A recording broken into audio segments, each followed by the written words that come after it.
Vis tak jednoduchý a tak potrebný. Osobne viem, že vis je úžasný a je to jeden zo základných pozícií tvojho tela. A podľa tohto úžasného fyzioterapeuta je to tvoj najlepší stretch. Hanging is one of the best stretches for your body.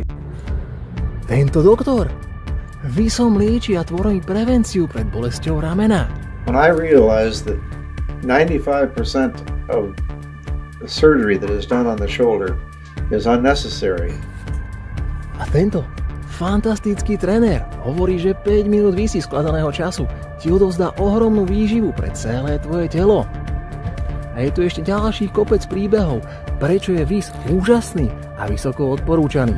Tak dovol, aby som ťa pozval ku každodennému visu. Nájdi spôsob, ako by si mohol každý deň aspoň minútu, 2 až 5 visieť. To čo som počul? Ty ešte nemáš razdu? No a čo? Tak aspoň hľadáš spôsoby, ako by si mohol visieť. A keby ťa už nebavilo hľadať tie komplikované spôsoby, ako nájsť hrazdu, tak si jednoducho zaobstaraj nejakú do domácnosti. Napríklad takú, čo svieti.